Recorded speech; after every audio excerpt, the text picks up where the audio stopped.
தற்பொழுது நம்மளுடைய இணைப்பில் பயணிகள் பாதுகாப்பு மேம்பாட்டுக் குழுவைச் சேர்ந்த ஆசீர்வாதம் ஆச்சாரி இருக்கிறார். அவரிடம் பேசலாம்.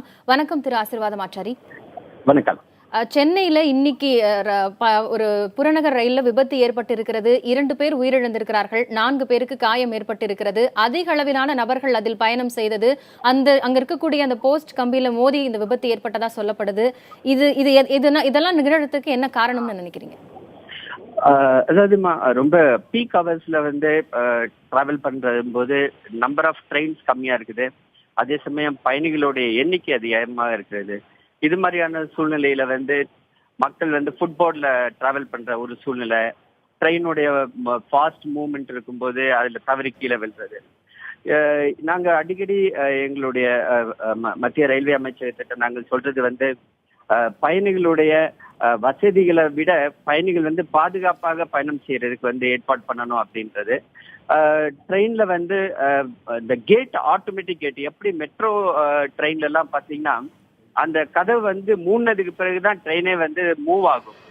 அது மாதிரியான ஒரு லோகோமோட்டிவ்ஸ கொண்டு வரணும் அப்படின்றத நாங்க முயற்சி பண்ணிட்டு இருக்கோம். அதை தொடர்ந்து நாங்க வலியுறுத்திட்டு இருக்கிறோம். அது மாதிரியான பட்சத்துல ஆக்சிடென்ட் ஆகுறதுக்குரிய வாய்ப்புகள் கம்மி. இது மாதிரி இந்த ஆக்சிடென்ட் ஆனது மிகவும் வருத்தத்தை தரக்கூடிய ஒரு நிகழ்வு.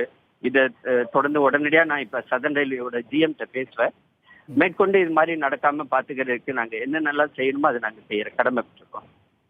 திரு திரு திரு ஆசீர்வாதம் ஆச்சாரி, இப்போ பேசஞ்சர்ஸ் எக்ஸ்பிரஸ் மாதிரியான ரயில்களுக்கு எந்த மாதிரியான இன்ஃப்ராஸ்ட்ரக்சர்களுக்கு நிதி ஒதுக்கீடு செய்யப்படுகிறது? அதே நேரத்தில் புறநகர் ரயில்களுடைய இந்த இன்ஃப்ராஸ்ட்ரக்சரை அதிகப்படுத்துவதற்கு, டெவலப் பண்றதுக்கு எந்த மாதிரியான பட்ஜெட் ஒதுக்கீடுகள் இருக்கு? இதை அதிகப்படுத்த வேண்டிய தேவை இருக்கிறதா? அதாவது ஒண்ணு மெயின் லைன்ல போற ட்ரெயின்ஸ், இன்னொன்னு புறநகருக்காக. இப்ப இந்த புறநகருக்காக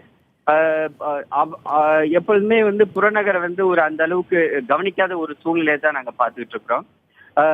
நார்மலா main express train, super fast trains, அதை பத்தி தான் எல்லாரும் கவனம் செலுத்துறாங்க.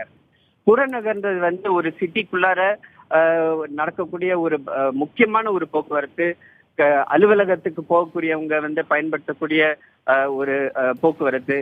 இதுக்கு தனித்த கவனம் செலுத்தணும். அதுக்குரிய பட்ஜெட்டை அதிகப்படுத்தணும், ஃப்ரீக்வன்சி அதிகப்படுத்தணும். முக்கியமா ஃப்ரீக்வன்சி அதிகப்படுத்தும் போதுதான் இது மாதிரியான அதிகபட்சமான மக்களை கூட்டிட்டு போறது கம்மியாகும். நல்லபடியா பயணம் செய்ய முடியும், பாதுகாப்பான பயணம் செய்ய முடியும். அதனால புறநகருக்கு அதிகமான ட்ரெயின்ஸை நாங்க இன்க்ரீஸ் பண்ணணும் அப்படின்னு சொல்லிட்டு இருக்கிறோம்.